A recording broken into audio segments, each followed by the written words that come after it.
नमस्कार बंधुरा, आमी श्री और आपनारा आছেন आमार गल्पेर आसरे। रियल क्राइम स्टोरी सिरिजेर नतून एकटी गल्प शोनार जन्य सकलके स्वागत जानाई। आशा करी सकले सुस्थ आছেন, भालो आছেন।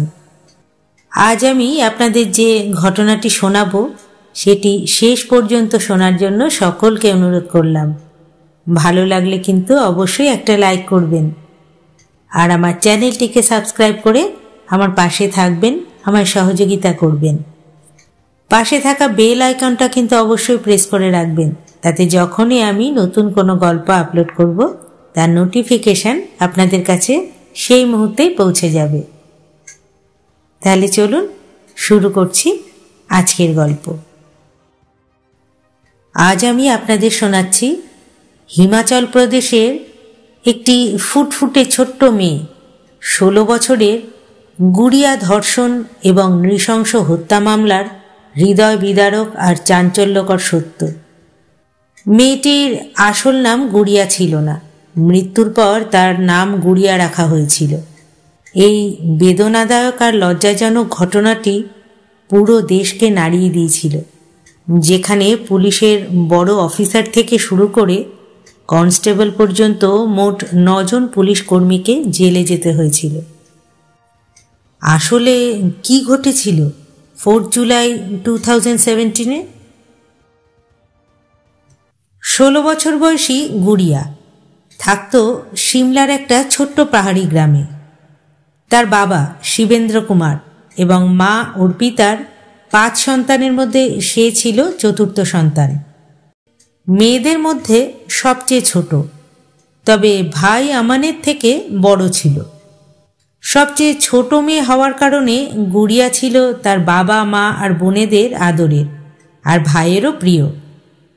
নামের মতোই গুড়িয়া ছিল সত্যি একটি পুতুলের মতো সম্পূর্ণ নিষ্পাপ, চঞ্চল আর খুবই সুন্দর। সিমলার সুন্দর প্রকৃতির মতো, যাকে সবাই ভালোবেসে ক্লান্ত হতো না। মা বাবার আদরের মেয়ে গুড়িয়া পড়াশোনাতেও ছিল সেরা। সে লেখাপড়া করে জীবনে বড় কিছু করার স্বপ্ন দেখত। বাবা মাও মেয়ের স্বপ্ন পূরণে সর্বদাই প্রস্তুত ছিল। সন্তানদের ভালো শিক্ষা আর লালন পালনে তারা যথেষ্ট টাকা খরচ করত। শিবেন্দ্র কুমার চাষবাস করত এবং এলাকায় তার বেশ নাম ও পরিচিতি ছিল। অর্থের কোনো অভাব ছিল না, তাই তিনি সন্তানদের জন্য প্রচুর খরচও করতেন। কিন্তু ভাগ্যের লিখন কে বদলাতে পারে? যা হওয়ার তা হয়েই থাকে। শিবেন্দ্রের সঙ্গেও তেমনটাই ঘটল। তিনি জানতেন না যে তাকে এমন একটা ভয়ঙ্কর পরিস্থিতির মুখোমুখি হতে হবে, যার ক্ষত হয়তো সময়ের সাথে সেরে যাবে, কিন্তু তার দাগ সারা জীবন থেকে যাবে। সেই দিনটি ছিল 4 জুলাই 2017। গুড়িয়া ছিল মাহাসুর সিনিয়র সেকেন্ডারি হাই স্কুলের ক্লাস 10-এর ছাত্রী। সে রোজ 5 কিলোমিটার হেঁটে জঙ্গলের মধ্যে দিয়ে স্কুলে যেত। সেদিন স্পোর্টস ডে থাকায় বিকেল 4:30 তার স্কুল ছুটি হয়। ছুটি হওয়ার পর গুড়িয়া স্কুল থেকে বাড়ির দিকে রওনা হয়েছিল, কিন্তু সন্ধে হয়ে গেলেও সে বাড়ি ফিরল না। মেয়ে বাড়ি না ফেরায় মা অর্পিতা খুব চিন্তায় পড়ে গেল।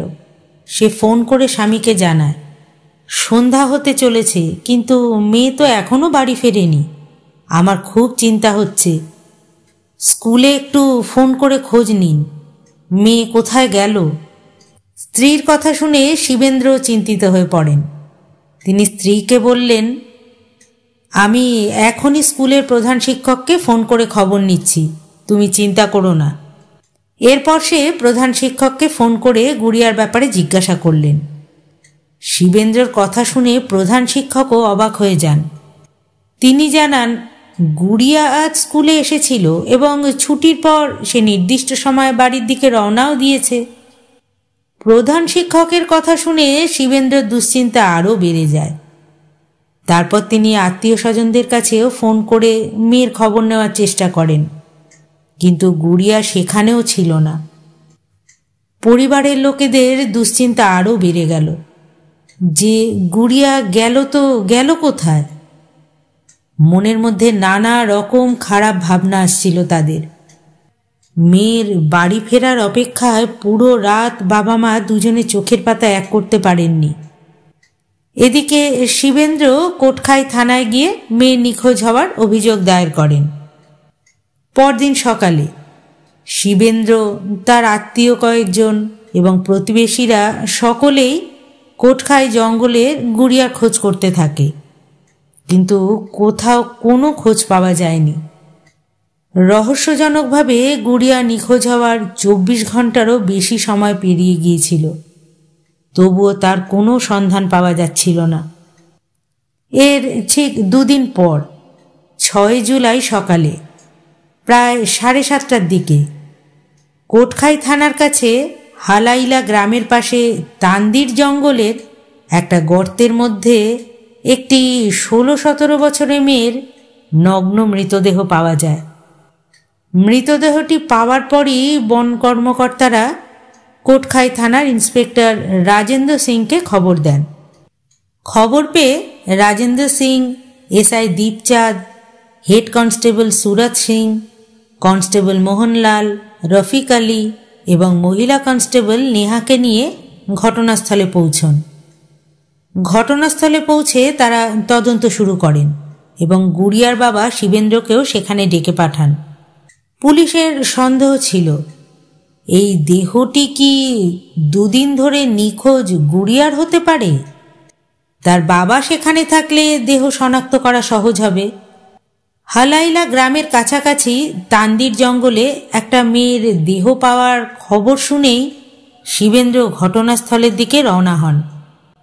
পথ জুড়ে তিনি শুধু প্রার্থনা করছিলেন তার মেয়ে যেখানেই থাকুক না কেন যেন নিরাপদে থাকে। কিছুক্ষণ পরে তিনি ছেলে আমনকে নিয়ে ঘটনাস্থলে পৌঁছন। সেখানে তখন প্রচুর ভিড় জমেছিল। জঙ্গলের মাঝে একটা গর্তে পাওয়া দেহটির ওপর একটা সাদা চাদর ঢাকা দেওয়া ছিল। চাদর ঢাকা দেহটি দেখে শিবেন্দ্রর ভয় বুক কেঁপে ওঠে। তখন বাবাকে একপাশে দাঁড় করিয়ে রেখে আমান সাহস করে চাদরটা সরিয়ে দেখে। চেহারা দেখা মাত্রই আমান চিৎকার করে কাঁদতে শুরু করে। পুলিশের কর্মকর্তারা ঘটনাস্থলে উপস্থিত ছিলেন। আমানকে কাঁদতে দেখে ইন্সপেক্টর রাজেন্দ্র সিং বুঝতে পারলেন এটি 2 দিন ধরে নিখোঁজ হয়ে থাকা গুড়িয়ারই মৃতদেহ। দেহের অবস্থা দেখে পুলিশ কর্মকর্তাদেরও আত্মা কেঁপে উঠেছিল। গুড়িয়ার শরীরের বহু জায়গায় আঘাতের চিহ্ন ছিল এবং তার বক্ষস্থলে দাঁতের কামড়ের দাগ পাওয়া গিয়েছিল। এটি দেখে মনে হচ্ছিল হত্যাকারীরা মানবতার সমস্ত সীমা অতিক্রম করেছে।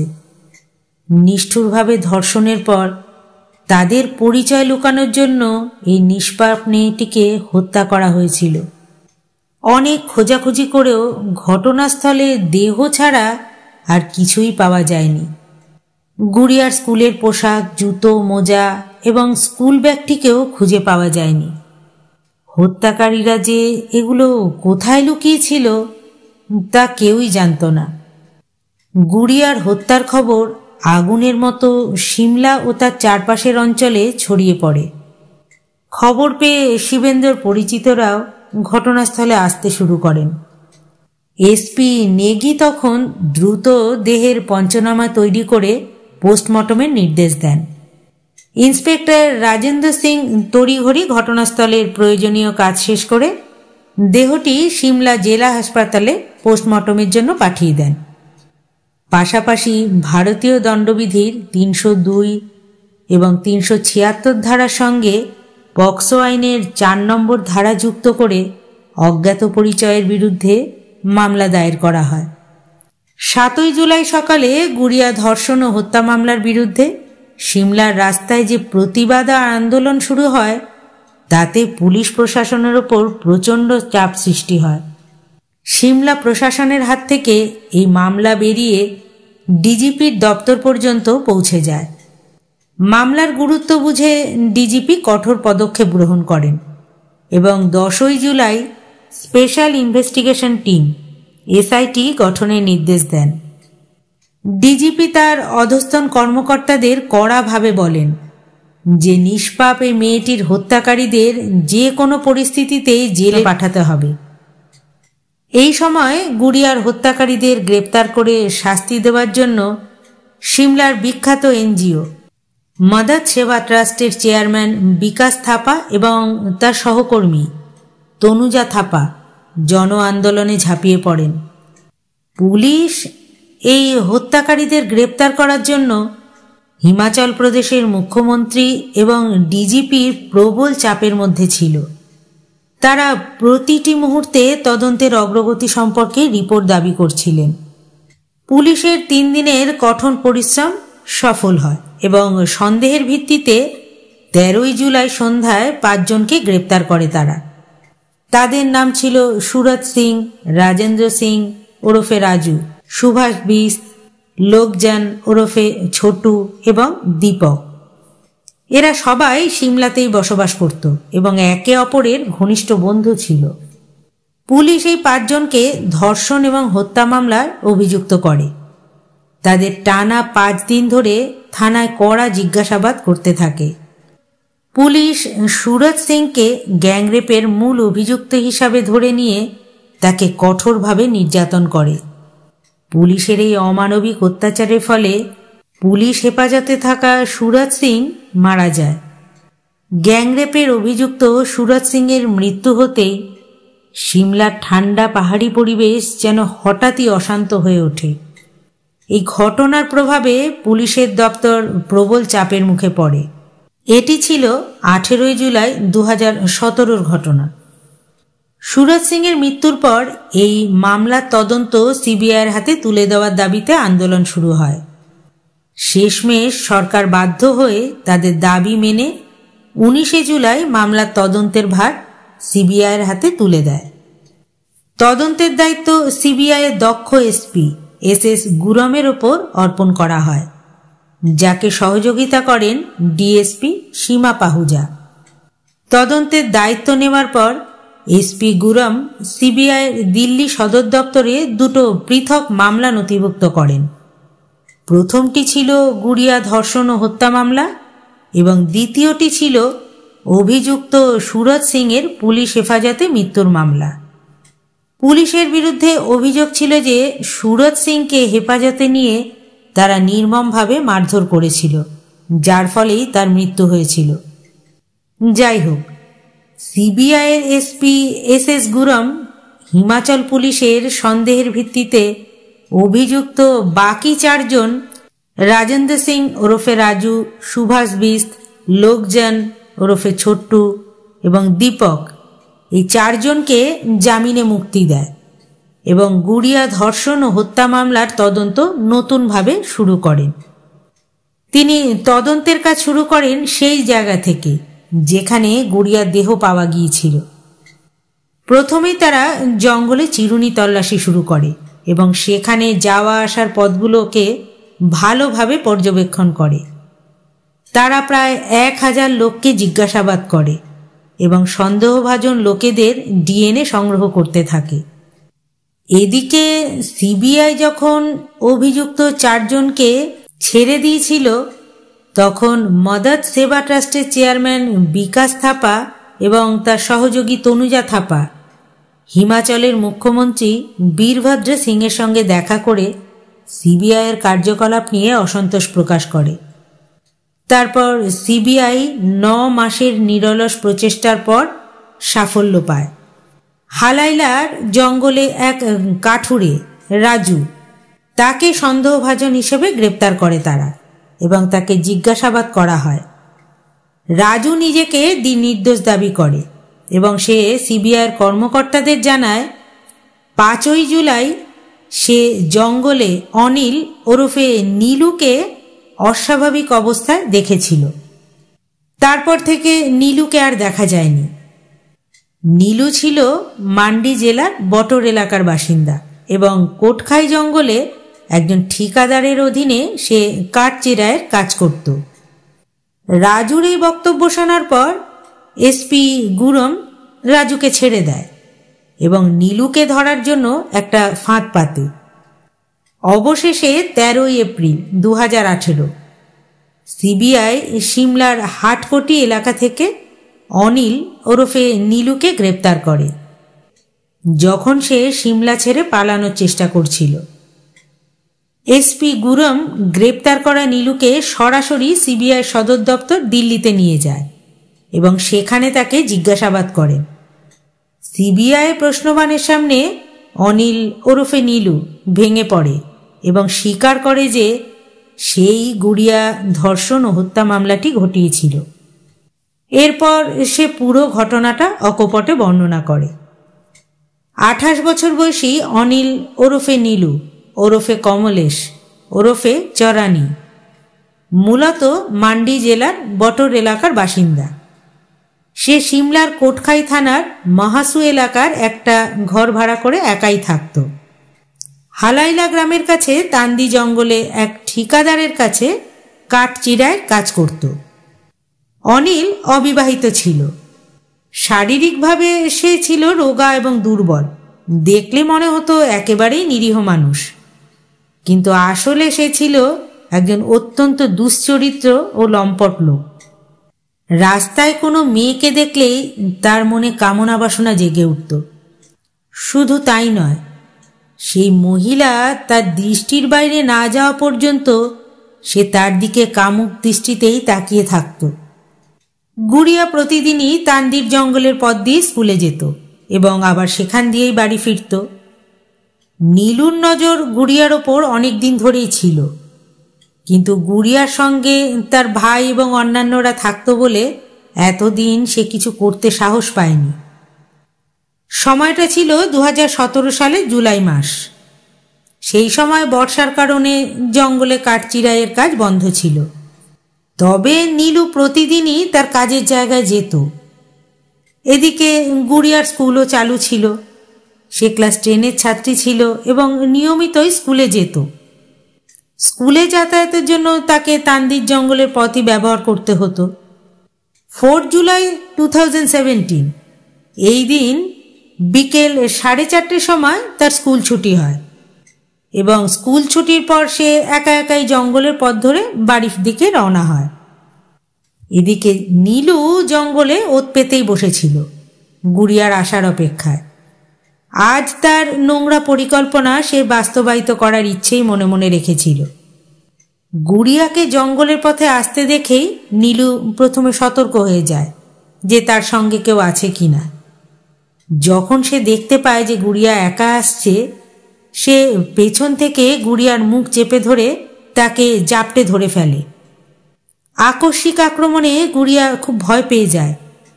তারপর সে নিজেকে ছাড়ানোর প্রাণপণ চেষ্টা করে, কিন্তু নীলুর মজবুত হাত থেকে সে আর পালাতে পারেনি। নীলু তাকে জঙ্গলের গভীরে টেনে নিয়ে যায় এবং তার উপর জোরপূর্বক অত্যাচার করে। যখন তার কামনা বাসনা মিটে যায়, তখন তার মনে ভয় আসে যে গুড়িয়া যদি বেঁচে থাকে তবে সে বাড়ি ফিরে গিয়ে তার পরিবারের কাছে সব বলে দেবে। এই ভাবনায় মাথায় আসতেই নীলু আবার তার উপর ঝাঁপিয়ে পড়ে এবং শ্বাসরোধ করে তাকে হত্যা করে। এরপর তার পরিচয় মুছে ফেলার জন্য গুড়িয়ার স্কুলের পোশাক, জুতো, মোজা, ব্যাগ সব পুড়িয়ে দেয় এবং সেখান থেকে পালিয়ে যায়। সিবিআই গুড়িয়া ধর্ষণ আর হত্যা মামলায় একমাত্র অভিযুক্ত কমলেশ ওরফে অনিল ওরফে নীলু ওরফে চরানিকেই অভিযুক্ত করে। সিবিআই কর্তৃক উপস্থাপিত 14টি গুরুত্বপূর্ণ প্রমাণের মধ্যে 12টি দোষীর বিরুদ্ধে যায়। তার মধ্যে সবচেয়ে গুরুত্বপূর্ণ ছিল অপরাধস্থলে পাওয়া নমুনার সঙ্গে তার ডিএনএ মিলে যাওয়া। ঘটনা 4 বছর পর 18 জুন 2021 সালে জেলা ও দায়রা আদালত 28 বছর বয়সী অনিল কুমারকে গুড়িয়া রেপ অ্যান্ড মার্ডার কেসে যাবজ্জীবন কারাদণ্ড এবং 10,000 টাকা জরিমানার আদেশ দেন। এক্ষেত্রে যাবজ্জীবন কারাদণ্ড হবে দোষীর যতদিন পর্যন্ত না স্বাভাবিক মৃত্যু হয় ততদিন পর্যন্ত। কিন্তু সিবিআইয়ের এই তদন্তে গুড়িয়ার পরিবার এবং সেবা ট্রাস্টের চেয়ারম্যান বিকাশ থাপা উভয়েই সন্তুষ্ট হন না। তাদের বিশ্বাস একমাত্র নীলুই এই ঘটনা ঘটাতে পারে না। নীলুর পাশাপাশি এই মামলায় আরও দোষী আছে যাদের বাঁচানো হয়েছে। তাদের শাস্তি নিশ্চিত না হওয়া পর্যন্ত তারা লড়ে যাওয়ারই সিদ্ধান্ত নেয়। তারপর গুড়িয়ার পরিবার হিমাচল প্রদেশের হাইকোর্টে গুড়িয়া ধর্ষণ মামলার পুনর্তদন্তের দাবিতে একটা পিটিশন দায়ের করে। তারা গুড়িয়া যতদিন পর্যন্ত না সুবিচার পাবে এই লড়াই চালিয়েই যাচ্ছে। ঘটনাটি শুনে আমার ব্যক্তিগতভাবে মনে হয়েছে, মানুষ নিজেকে যতই সভ্য, ভদ্র, শিক্ষিত মনে করুক না কেন, তার আচরণ, তার বর্বরতা, তার নিষ্ঠুরতা একমাত্র পশুর সাথেই তুলনা করা চলে। আপনাদের কি মনে হয়? আপনাদের সুচিন্তিত মতামত অবশ্যই আমাকে কমেন্ট করে জানাবেন। আবার আপনাদের সাথে কথা হবে পরবর্তী ভিডিওয়ে। ধন্যবাদ।